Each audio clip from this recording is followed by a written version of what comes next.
Yo! Video games. What up, dudes? It's Matt here from YoVideogames, and I'm here to talk about a new game that's recently been announced and kind of my thoughts and opinions and analysis on the footage we've been shown. And of course, I'm talking about Darksiders 3.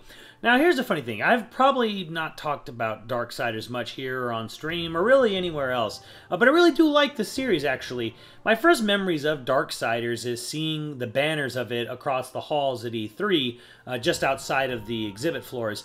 And it looked kind of okay, I guess. I didn't really know what to think of it.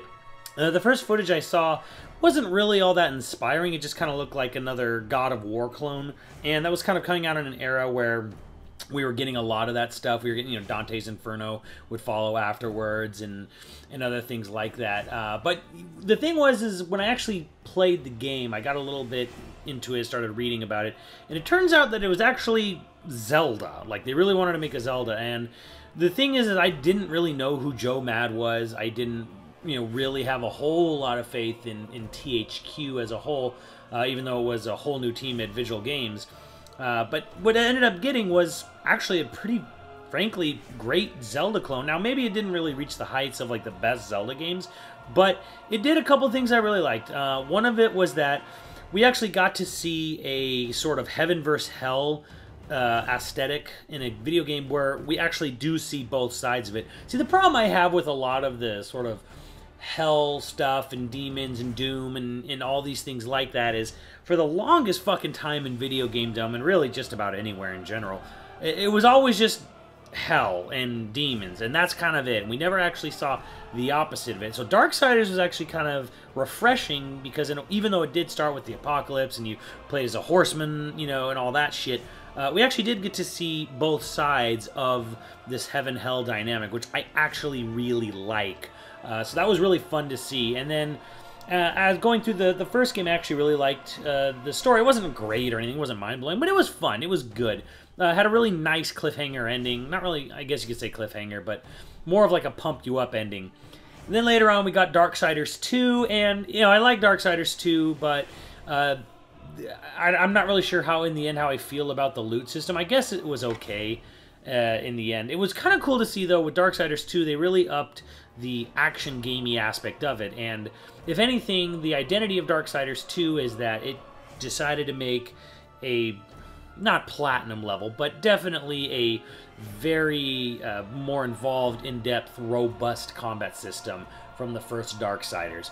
And then, of course, THQ went under mostly because they lost third-party licenses, and movie tie-in and TV show tie-in games really took a dive, and then their U-Draw completely failed, and then they kind of went out, and Darksiders 2 was their last hurrah. And what was really fucking sad to see was that nobody picked up YoVideogames because they had just completed their last title, which means that their next game would be many years out, but no one wanted to take, a gamble on that, although I don't really know it's a gamble, but whatever. So it was really fucking sad to see that happen. Curiously enough, though, we did actually get these sort of HD re-releases, and it was always HD, but you get what I mean. So we got Definitive Edition for Darksiders 2 and War Mastered for Darksiders 1. And these were picked up by Nordic Games, which actually rebranded themselves as THQ Nordic, which is interesting to say the least. I guess if you really look at it like, hey, who's Nordic Games? It kind of just sounds like some small indie publisher in Europe. So I guess I understand why they decided to take the logo and call themselves THQ Nordic. And I had no idea, though, that they actually started a new development studio called Gunfire Games, and actually with the sole purpose of making Darksiders continue on. So, totally blew my mind. From what I understand, a lot of leads from the Darksiders series are actually working on Darksiders 3, art leads, design leads. So, that all sounds really good. Some people are a little upset because Joe Mad, he formed his own indie studio and is doing Battle Chasers, which was successfully kickstarted. We actually learned recently that IGN actually, through IGN I should say, that Joe Mad did do the Fury redesign. So all the Darksiders games so far starred one of the four horsemen of the apocalypse, obviously with War and then Death, and now Fury, Strife being the gunslinger we actually don't see, which is weird considering the studio's coming from, but whatever, we're going with Fury, who was originally sort of a hinted as a mage-like character, and I guess that's still true, but her main weapon is this whip mechanic.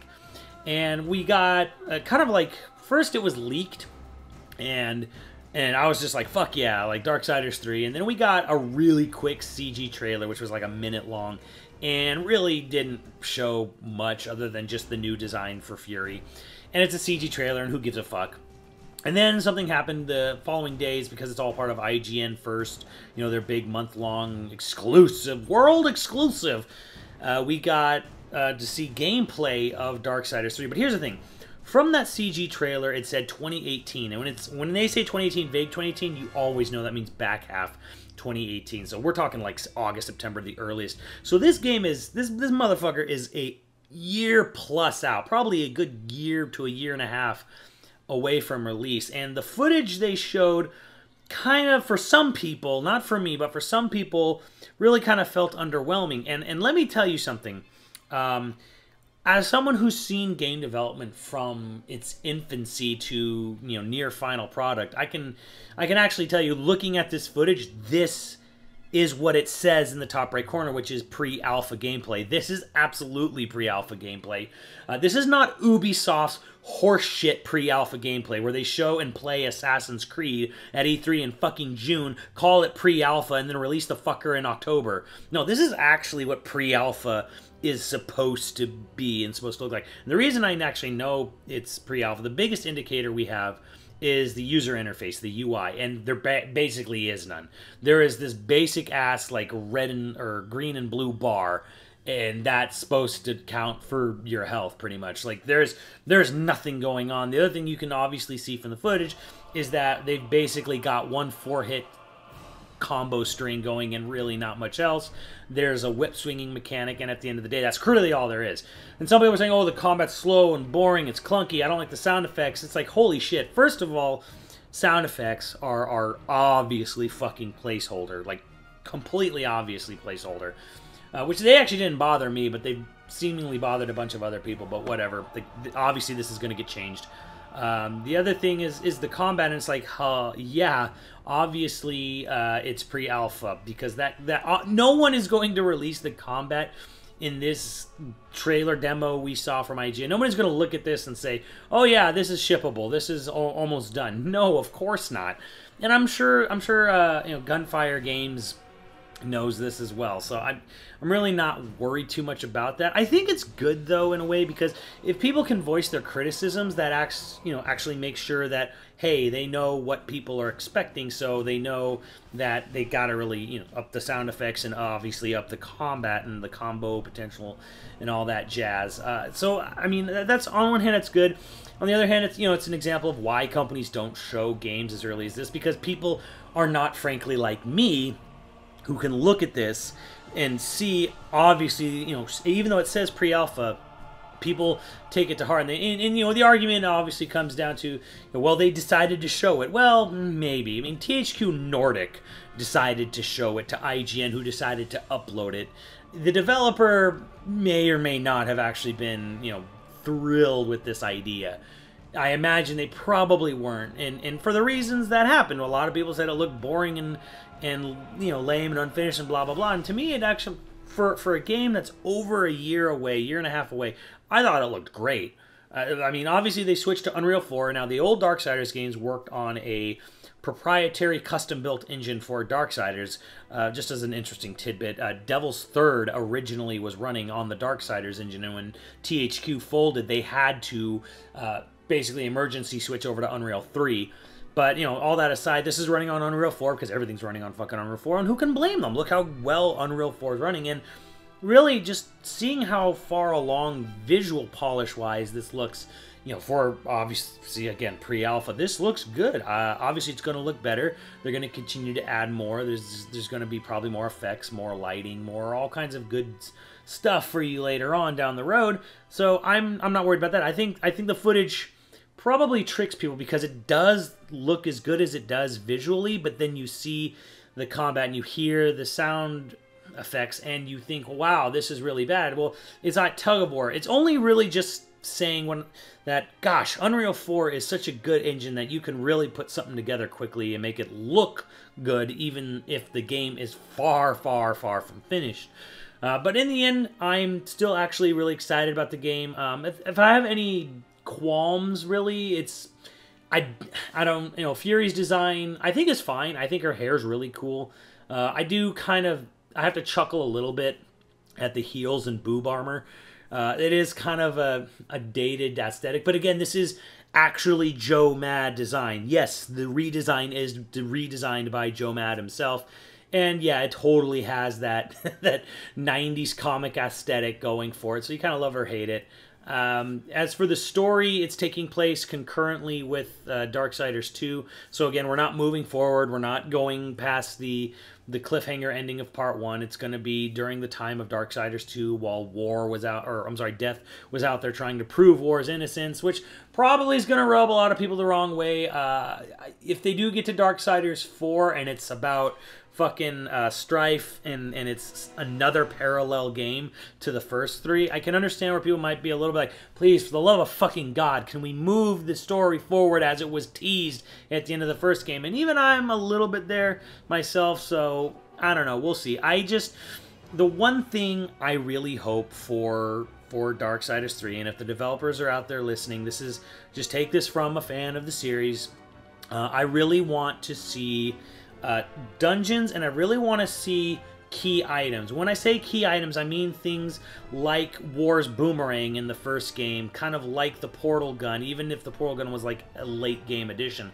I really want to have the ability to get a unique item which can be doubled in uses, such as combat, but is also a mechanic that helps you traverse through the game. Like, I really like that Zelda Metroidvania aspect where you can see parts of the world and you can't get to them yet and you wonder how you do it, and then you get a key item and that key item like opens up a pathway. I really want that back. I really want nice dungeons, themed dungeons, dungeons that look unique and feel unique. And I would really like to have lots of good puzzles, because we really didn't get that with Breath of the Wild. As a game series that used to proudly call Zelda as its main inspiration, I would really hope that with Darksiders 3 that you can actually do what Zelda kind of didn't do with its last game. Even though the last game is great, you can make these big, long, themed, beautiful dungeons with lots of interesting, intricate environmental puzzles. And that's something that Zelda really missed. Another thing that it'd be nice, and I don't know if they're going to get Jesper Kid back or anything, but, of course, having a good soundtrack. I don't want chunks of this game being silent, even if it is a desolate Earth. I would really, really, really like every single area to have its own music. I think that's sorely missing in games today. I think we've gone way too fucking far nut-hugging the Dark Souls aesthetic of just silence and clop, clop, clop, clop, clop on concrete and stone. Fuck all that. I want music. I want themes for areas. I want dungeons. I want them to be themed and unique and different, and I want key items that will help open up the game world so that you feel a real great sense of progression as you acquire more abilities for Fury to go through. And that's what I really want with Darksiders 3. I don't know if anyone will be there at E3 this year. If they are, I'll be sure to try to talk to somebody. But that is my sort of impressions and feelings on Darksiders 3. I think the footage we've got is good, and it is early, and it is obviously going to be vastly improved from what we've seen, so please don't freak the fuck out. This is why you usually don't see footage like this early.